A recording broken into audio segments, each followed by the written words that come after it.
안녕하세요. 저는 공대를 졸업하고 지금은 둘째를 임신해서 태교에 집중하고 있는 40대 여자입니다. 제가 들려드릴 이야기는 저에게 불과 몇 년 안 되어 일어난 일들이며 사건의 일부는 현재 진행 중입니다. 그래서 더욱 사연을 올리기가 두렵기도 하고 주변에서 알아볼까봐 자세하게 쓰기 어려운 점 이해 부탁드려요. 하지만 그냥 조용히 넘어가기엔 제 속이 문드러질 것 같고 혹여라도 이 사연을 보시고 마음에 짐이 있으신 분들은 시원하게 해결하시라고 용기 내봅니다. 지금부터 제 기가 막힌 이야기를 시작해 보겠습니다. 처음에 말씀드렸다시피 저는 공대를 졸업했습니다. 공대 특성상 남자 비율이 훨씬 높아서 저는 대학 다닐 때 참 인기가 많았었어요. 솔직히 어디 가서 빼어나게 예쁜 얼굴은 아니지만 못났다는 소리는 단 한 번도 들어본 적 없었습니다. 대학 생활을 하면서 살면서 이렇게 많은 고백을 받아볼 일이 있을까 싶을 정도로 대시를 많이 받았습니다. 하지만 그 당시에 저는 연애에는 딱히 관심이 없었고 통금까지 있었을 정도로 아버지께서 엄하셨기 때문에 엄두도 내지 않았죠. 보통은 제가 한두 번 거절하면 다들 물러서곤 했는데 딱 한 선배만큼은 제가 귀찮을 정도로 저한테 들어붙었습니다. 그 선배 이름은 김주은이었어요.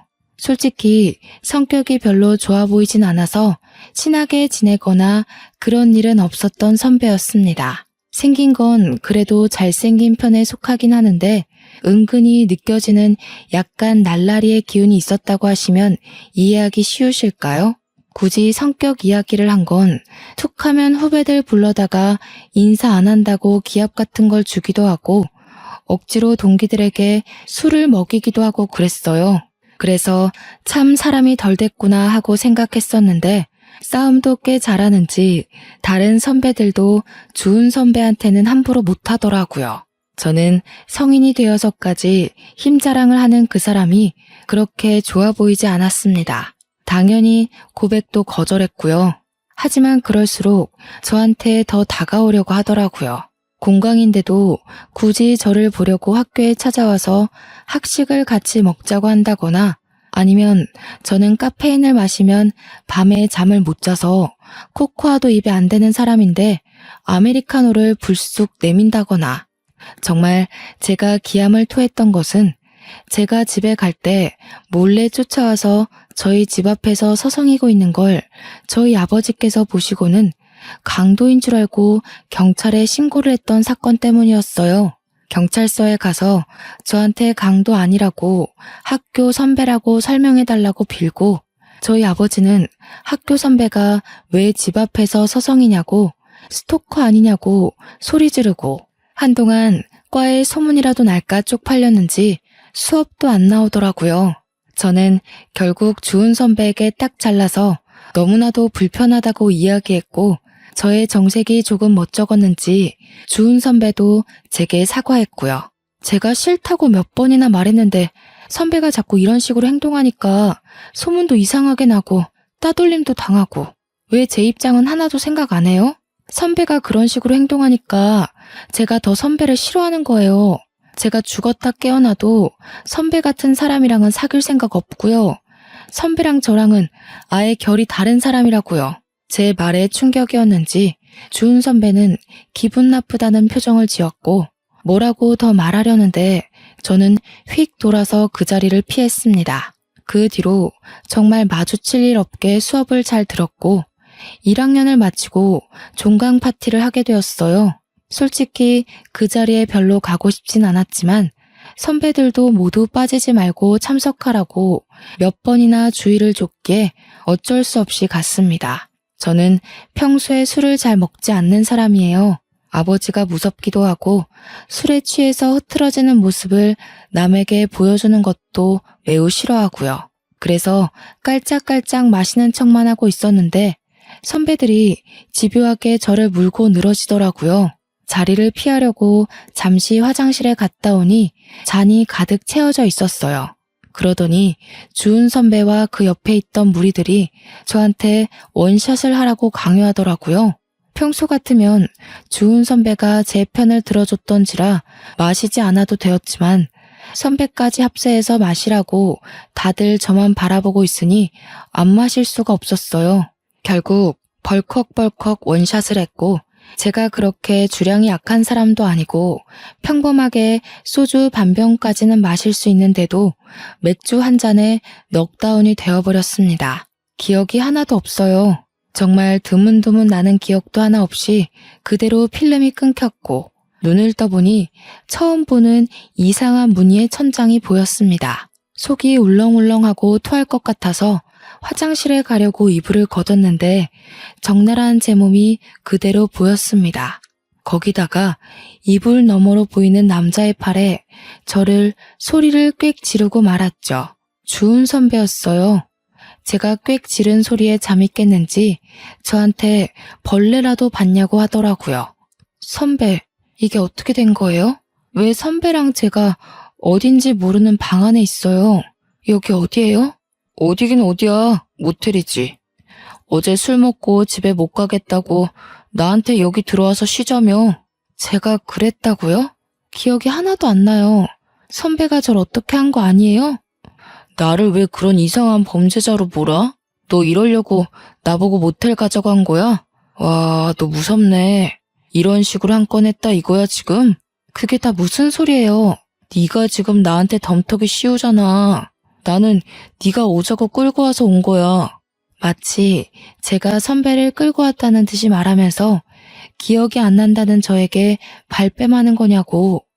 이런 식으로 합의금이라도 받으려고 하냐면서 소리를 고래고래 지르더라고요. 저는 정말 억울해 미칠 것 같았습니다. 어제 내가 고백했더니 좋다며, 사귀자며. 술 취해서 그런 거니? 술 깼더니 다 모르고 싶어서 지금 날 범죄자 취급하는 거야? 합의하에 한 거야. 저는 휴대폰을 챙겨서 제대로 씻지도 않고 바로 모텔을 뛰쳐나왔어요. 경찰서 앞에서 서성이다가 용기를 내서 들어갔고요.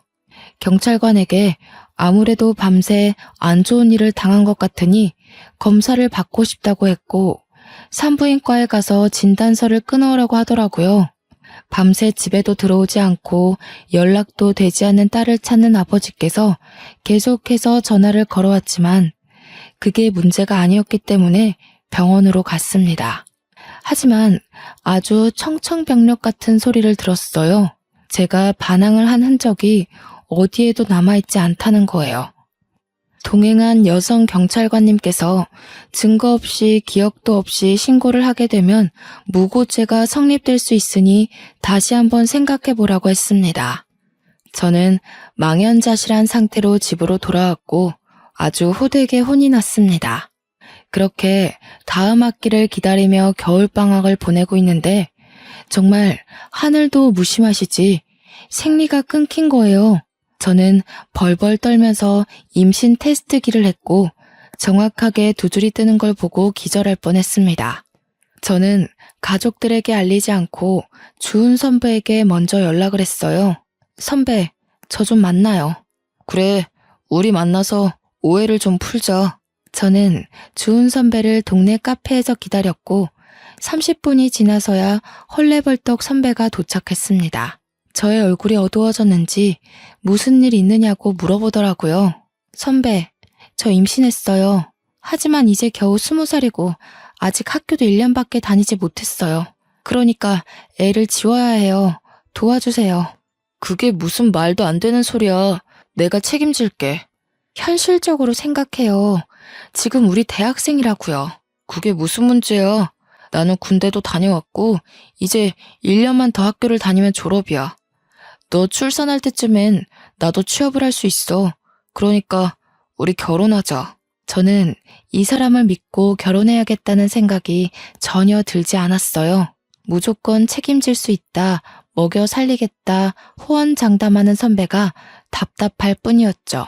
계획도 전혀 없고 그렇다고 집안이 넉넉한 것도 아니고 선배나 저나 그저 부모님께 손 벌려 학교를 다니는 그런 어린애였을 뿐인걸요. 하지만 선배는 쇳불도 당김에 빼랬다면서 그 자리에서 바로 저희 집으로 갔어요. 당연히 오랜만에 외출한 딸이 남자를 하나 덜컥 데려왔으니 저희 집도 난리가 났죠. 거기다가 주은 선배가 아무런 준비도 안 됐는데 다짜고짜 제가 임신한 사실을 알렸어요. 제가 미경이 남자친구입니다. 미경이가 임신을 해서 저희 결혼하겠습니다. 20살밖에 안 된 딸이 임신을 했다니 그것도 밤이고 낮이고 하루 종일 해코지는 당하지 않을까 금이야 오기야 했던 딸이 임신이라니. 저희 어머니는 뒷목을 잡고 주저앉으셨고 아버지는 화가 나서 선배를 발로 찼어요. 선배는 그런 수모를 당하는 와중에도 꿋꿋하게 결혼을 해달라고 버티고 있었습니다. 이성을 찾은 부모님께서 한동안 말이 없으시다가 한숨만 푹푹 내쉬고 어머니는 눈물까지 흘리셨어요. 그런 모습을 보면서 저도 눈물이 쉴 새 없이 흘렀습니다. 하지만 이미 임신은 했고 남자는 결혼하겠다고 하는 마당에 저희 부모님께서 뭘 더 어쩔 수 있었겠어요. 저에게 후회하지 않겠느냐 물었고 저는 아무런 대답도 못했습니다. 솔직히 후회할 것 같았어요. 하지만 잉태한 새 생명을 지우자니 그것도 못하겠더라고요. 결국 저는 학교에 휴학기를 내고 결혼과 출산을 준비했습니다. 산부인과에 가니 임신 5주차라고 하더라고요. 아이의 심장 소리는 2주 뒤에는 들을 수 있을 거라면서 작은 점이 찍힌 초음파를 보여주는데 또 눈물이 나더라고요. 제가 산부인과를 가든 어딜 가든 제 옆에 꼭 붙어서 저희 부모님께 계속 손에 물 한 방울 묻지 않게 잘해주겠다고 당당하게 말하는 선배가 그제서야 조금 든든해졌어요. 꼭 행복하게 해줄 거라면서 저를 보고 씩 웃는데 그 모습이 조금 멋져 보이긴 하더라고요. 아직 학생의 신분이고 더군다나 어린 나이에 혼전 임신해서 결혼한다는 사실이 조금 부끄러워서 결혼식은 따로 올리지 않았습니다. 혼인신고만 올리고서 선배가 살고 있던 원룸에서 신혼살림을 시작하게 되었어요. 원룸의 환경은 솔직히 좋지 않았고 당장 집을 구할 만큼의 돈은 융통할 수 없어서 어쩔 수 없이 들어가 살게 되었습니다. 선배의 본가는 경상도였어요. 그래서 학교 생활을 위해 서울에서 자취를 하고 있었던 거였죠. 제가 배가 점점 불러오고 아이가 태어나면 원룸에서 키울 수는 없었기 때문에 친정으로 들어가겠다고 말했습니다. 여기 방음도 안 되고 시설도 별로여서 아이를 키우기 힘들 것 같아요. 그러니까 친정집에 들어가서 출산 준비를 하면 좋을 것 같아요. 그게 무슨 소리야? 너 내가 3대 독자인 건 알고 있지? 친정 들어가서 출산 준비한다고 하면 우리 엄마 뒤로 넘어간다. 그러지 말고 나는 여기서 졸업할 때까지만 공부 마치고 돌아갈 테니까 너는 우리 본가에 가 있어. 친정이 코앞인데 굳이 경상도에 있는 시댁에 들어가라고요? 너는 이제 출가 외인이잖아. 거기다가 3대 독자의 씨를 품었는데 당연한 거 아니야? 그리고 나 학교 졸업하면 어차피 우리 고향 쪽으로 취직하려고 했어. 내가 우리 부모님 안 모시고 살면 누가 모셔? 그리고 우리 엄마가 시집살이 시킬 사람도 아니니까 편하게 내 집이다 생각하고 가 있어.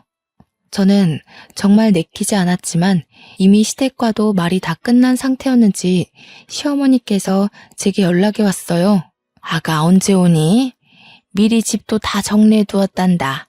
짐부터 먼저 내려보내든가 어른들 너무 오래 기다리게 하는 거 아니다.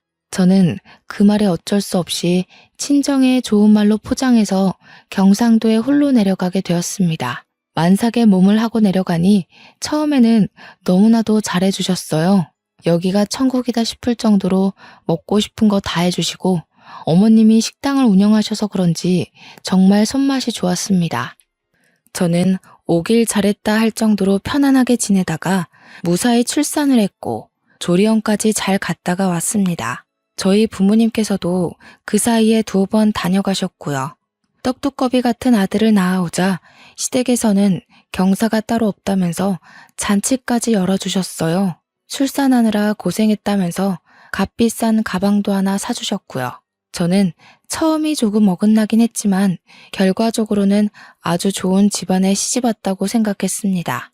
하지만 그것도 아주 잠깐이었죠. 제 몸조리가 끝나갈 때쯤 시어머니께서 틈만 나면 저를 식당으로 불려다가 일을 시키셨어요. 처음에는 갑자기 직원 일을 관둬서 도와달라, 손님이 많아서 손이 모자르다, 알바가 휴가 갔다, 이런 이유였지만 나중에는 이유 없이 불러 일을 시키셨죠. 처음에는 한두 시간만 아이를 업고 일을 하면 됐는데 나중에는 대여섯 시간씩 저를 부려먹더라고요. 남편은 제게 3개월만 있으면 내려간다고 했지만 저는 그 시간이 너무나도 지옥 같았어요. 하루는 삭신이 쑤셔서 도저히 못하겠다고 하니 시어머니께서 제게 욕을 한 사발 붓는 거예요. 저는 깜짝 놀랐습니다. 살면서 그런 욕을 들어본 게 처음이었어요. 사투리를 팍팍 썩어가면서 얼마나 찰지게 욕을 하던지. 제가 진짜 너무 놀라서 아무 말도 못하고 멍하니 듣고만 있었다니까요. 아무짝에도 쓸모가 없는 년. 네가 아들이 아니라 딸을 낳았으면 아주 내쫓아버리는 건데. 어머님, 저한테 왜 그런 식으로 말씀하세요? 그동안 네가 우리 4대 독자를 임신하고 있었으니까 못 부려먹었지. 나 때는 애 낳고 다 밥 깔고 일하고 그랬어. 시대가 어느 시대인데 아직도 그런 소리를 하셔요. 어마마? 시대가 무슨 소용이야? 시애매가 일하려고 하면 냅다 엎드리고 일하는 거지. 애기 안고 도대체 찌개를 왜 못 날려? 서울 깍쟁이는 이래서 안 된다고 혀를 끌끌 차셨죠. 저는 성취하는 몸으로 다리가 퉁퉁 붓는 것을 느껴가면서 일을 했습니다.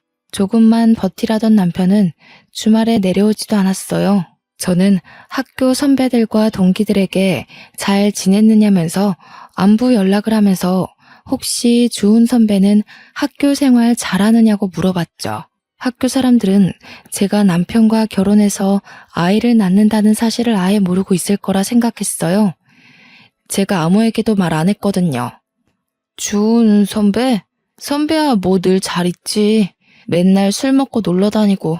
진짜 저러고서 어떻게 졸업하나 싶다. 논문을 쓰느라 바빠서 못 내려오겠다던 남편은 맨날 술 먹고 놀고 있다고 하더라고요. 그때 느낀 배신감이란. 역시 사람은 화장실 들어갈 때랑 나올 때랑 다르다고 하더니 틀린 말 하나 없었어요. 근데 미경이 너도 참 걱정이 많겠다. 나? 갑자기 왜? 너 주은 선배 애 낳았다며. 학교에 소문 쫙 났어. 뭐 필요한 건 없어? 야, 아무리 그래도 나한테 말은 했어야지. 얌전한 고양이가 부뚜막에 먼저 올라간다더니 언제 임신까지 한 거야? 저는 머리통을 망치로 한 대 맞은 것 같은 기분이 들었습니다. 솔직히 아무도 몰랐으면 하는 바람이 컸거든요. 일단 20살에 임신을 했다는 것도 좀 그랬고요. 제가 그렇게 피했던 남편이랑 결국 결혼까지 했다는 것도 좀 부끄러웠고요. 저는 대꾸하지 않고 나중에 연락하겠다고 하고 전화를 끊었습니다. 그러자 동기한테 문자가 오더라고요. 읽을까 말까 하다가 문자 메시지함을 딱 열었는데 정말 속이 상했죠. 근데 주은 선배 솔직히 너무 별론 거 알지? 너에 대해서도 안 좋게 이야기하고 다니더라. 그래도 내가 너랑 친한 동기라서 전해주는 건데 아무리 도도한 여자라도 잡아뜨리면 그만이라고. 선배들이랑 이야기하는 거 들었어. 아무튼 이미 결혼도 했고 아이도 낳았으니 내가 오지랖 부리는 게 맞긴 하지만 너도 현명하게 잘 결정하길 바랄게. 정말 결혼한 지 1년도 되지 않았는데 이런 소리를 들으니까 너무 속이 상했어요. 방 안에 웅크리고 엉엉 울어버렸습니다. 그러자 집에서 곡소리가 난다면서 시어머니께서 문을 벌컥 열고 들어와 울 시간 있으면 빨래라도 하라고 하더라고요.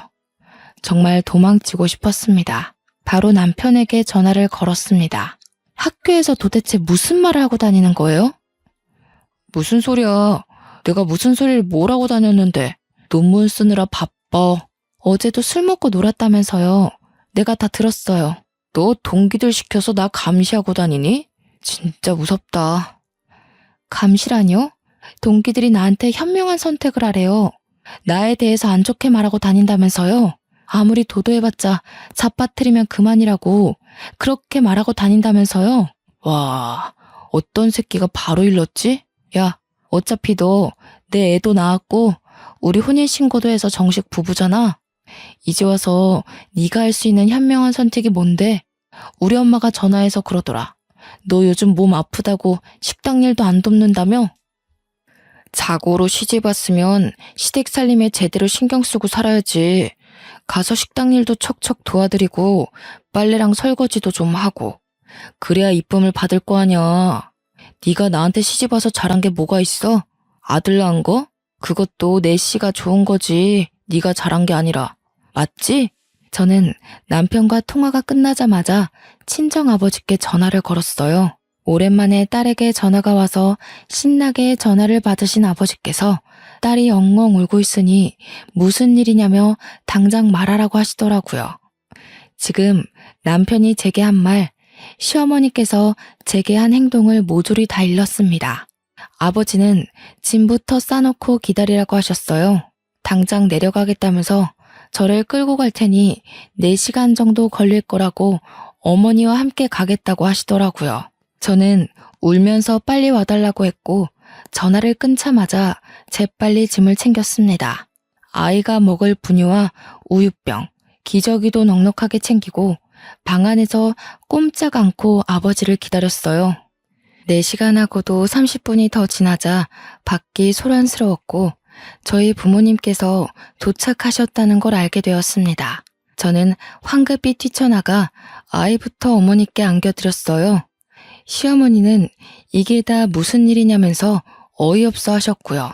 우리 애 당장 데려가겠습니다. 밑도 끝도 없이 잘해주겠다는 말에 고민하면서 시집을 보낸 건데 이게 다 무슨 짓입니까? 아니, 내가 뭘 어쨌다고 우리 집 와서 이런 소란을 피우십니까? 사돈어른.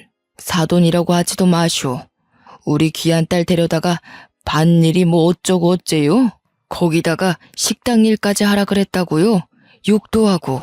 우리 집 식구가 되었으니 같이 돕고 살자는 거죠. 그리고 아이는 왜 데려가려고 그래? 우리 집 4대 독자야. 절대 못 줘.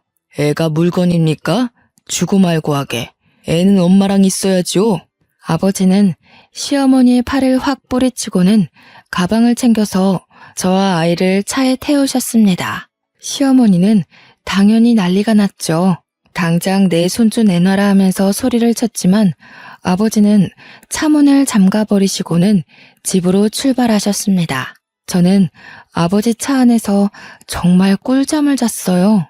그렇게 맘 편히 잔 것도 참 오랜만이었습니다. 집에 도착해서 엄마가 차려주는 밥상을 보니 정말 제가 불효를 저질렀다는 걸 알게 되었죠. 눈물이 자꾸만 나와서 밥을 못 씹겠더라고요. 그런 저를 보면서 아버지도 눈물을 슬쩍 훔치셨고요. 아이를 봐줄 테니 들어가서 푹 쉬라는 말에 정말 오랜만에 울고불고 보채는 아가를 어머니께 맡기고 방으로 들어와 단잠에 빠졌습니다. 그간 몇 시간 못 자고 일하고 애보고 정말 힘들었는데 내 집에서 푹 자도 된다는 생각을 하니 깊게 아주 오래 잠이 들었어요. 뭔가 쿵쾅거리는 소리에 눈을 떠서 휴대폰을 보니 다음날 오전 11시더라고요. 정말 14시간 정도를 깨지 않고 푹 잔 거예요. 그래서인지 몸도 상쾌하고 좋았습니다. 휴대폰에 찍힌 남편의 부재중 통화 40통을 보기 전까지요.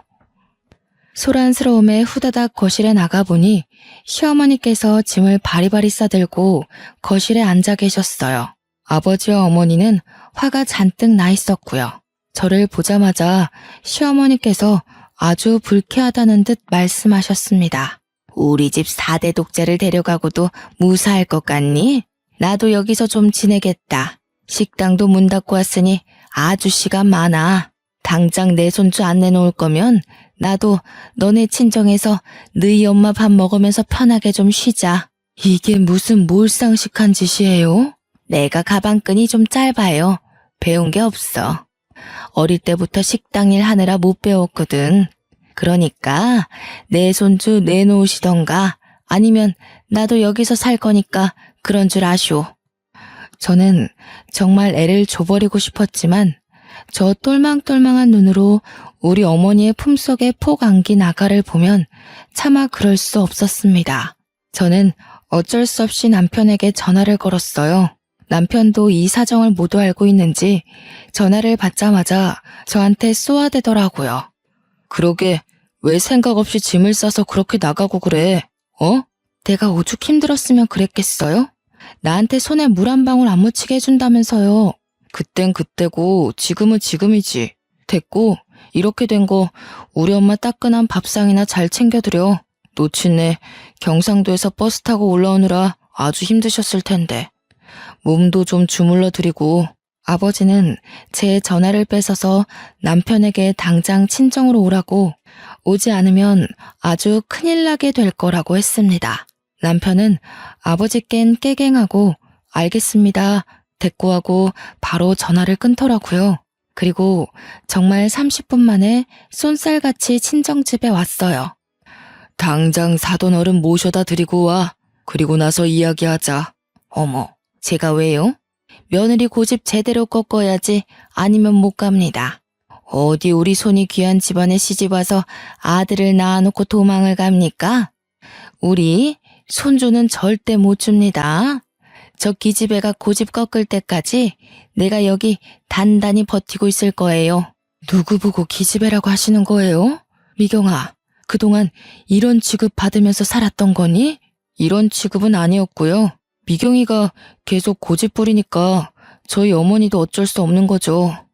다들 화내지 마시고 미경이도 친정에서 몸 좀 편하게 있고 저희 어머니도 여기서 손주 보면서 식당 일도 좀 쉬시고 하면 좋죠. 장모님께서 저희 엄마 몸보신 좀 해주세요. 맛있는 거 좀 대접해 주시고. 남편의 말에 화가 나신 아버지는 남편의 뺨을 치셨고, 시어머니는 그 모습을 보고 제 머리채를 잡고 난리를 치셨습니다. 제 머리채가 잡히자 저희 어머니는 시어머니의 머리채를 잡았고요. 남편은 뜯어 말린답시고 낑겨서 낑낑거렸고요. 저희 아버지는 그대로 경찰을 불렀습니다. 경찰이 오고 온 가족이 만신창인 채로 조서를 썼고요. 저희 아버지는 당장 이혼하라고 엄포를 놓았습니다. 물론 저도 이혼하고 싶은 생각이 굳건했고 시어머니만큼은 죽어도 안 된다 하셨지만 아버지께서 안 되면 소송이라도 불사하겠다 하셨죠. 경찰서까지 온 마당에 뭐가 더 두렵겠습니까? 하지만 먼저 손을 올린 게 저희 아버지였기 때문에 시댁에서는 그걸 빌미로 아이의 양육권을 달라고 요구했습니다.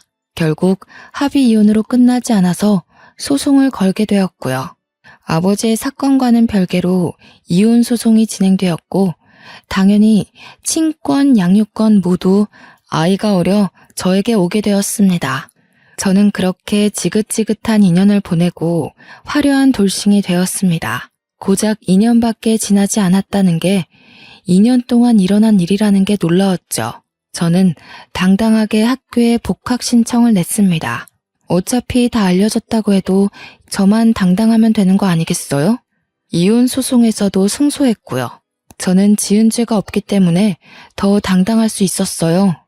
저를 알아보는 동기와 선배들도 있었지만 오히려 제가 떳떳하게 나가니 제게 전 남편에 대한 이야기를 묻지 않더라고요. 저는 그렇게 23살 나이로 2학년으로 복학했고 무사히 26살에 졸업까지 하게 되었습니다. 제가 졸업할 즈음 담당 교수님께서 대학원으로 진학할 것을 권유해 주셨고 저는 가족들과 상의 끝에 대학원을 가기로 했습니다. 때마침 어린이집에 자리가 나서 아이를 어린이집에 맡길 수 있었거든요. 대학원에 가니 저와 엄청 친했던 건 아니지만 그래도 안면이 있던 선배가 연구실에 있더라고요. 그 선배 덕에 저는 연구실에 적응을 잘할 수 있게 되었고 팀의 주축인 선배를 따라서 논문 주제도 정할 수 있었고요. 그렇게 1년, 2년 시간이 지나고 선배가 논문을 완성하면 이제 연구실도 떠나게 되어 다 같이 송별회라도 해야 하는 것 아니냐고 이야기를 나누고 있는데 선배가 대뜸 저에게 그러지 말고 연애를 하자고 하더라고요. 저는 그래 어차피 연애뿐인데 뭐 어떤가 싶어서 선배와 사귀기로 했어요. 사귀는 동안 참 선배가 괜찮은 사람이라는 걸 느꼈습니다. 아이 때문에 급하게 제가 약속을 깨버리는 날에도 화를 낸 적 없고, 아이가 아파 응급실에 가야 할 때도 발벗고 나서주곤 했어요. 아이에게 아빠가 필요한 순간에 선배가 그 자리를 채워주었습니다. 그렇게 연애를 계속 해오면서 저도 모르게 선배에게 참 많이 의지했던 것 같아요. 헤어지는 게 무섭고 두려워지더라고요. 그러던 어느 날 선배의 연구 결과를 인정받아 대기업에 취업이 확정되고 선배네 부모님께서 대뜸 저를 보고 싶다고 했다고 하시더라고요. 연애만 하자더니 나이도 이제 30 중반을 넘겼으니까 집에서 궁금하신가 봐. 저 또한 30을 넘긴 나이였고 저희 집에서도 은근히 남자 없느냐고 물어보던 와중이라 믿져야 본전이다 싶어서 만나보겠다고 했습니다. 솔직히 긴장 안 했다면 거짓말이죠. 과일 바구니까지 사서 투피스 쫙 빼입고 선배네 집을 방문했어요. 아니, 왜 이제 왔어? 너무 잘 왔어. 어떤 사람인지 궁금했는데 딱 내가 예상한 대로야. 안녕하세요. 이미경이라고 합니다. 얘기 많이 들었어요. 일단 밥 먹읍시다. 정성스럽게 차려진 밥을 먹고 제가 사온 과일을 다 같이 나눠 먹고 있는데 아주 고민하시더니 선배네 부모님께서 제게 넌지시 물어보셨어요. 아기가 벌써 초등학생이라고 들었는데 아무래도 아이가 더 크기 전에 재혼을 해야 아이랑 사이도 틀어지지 않고 더 돈독해지지 않을까? 우리들이 그렇게 꽉 막힌 사람들은 아니라서. 연구원 부부가 얼마나 멋있어. 신혼집도 서울에다가 해줄 수 있고. 그쵸 여보? 아유 말 맞다나. 결혼만 한다고 하면 내가 가진 저 강남 아파트 명의 바로 돌려줄 수 있지. 명의도 내가 통 크게 반반 해줄 수 있어요. 다음에는 아이도 한번 데려오면 좋겠는데 내가 할아버지 되는 거 아니야? 저는 너무나도 당황스러웠습니다. 분명 선배는 결혼 생각 없는 것 같았는데 저는 의문이 가득한 눈으로 선배를 보니 모른 척하며 제 손을 꽉 잡더라고요. 전 남편처럼 말로만 잘하겠다, 호강시켜주겠다 하는 것보다 더 마음으로 느껴지는 든든함이 있었어요. 저는 그렇게 다시 한번 결혼을 하게 되었습니다. 이번에는 드레스도 제대로 입어보자면서 결혼식 준비를 단단히 했고 웨딩 촬영도 아주 이쁘게 찍었고요.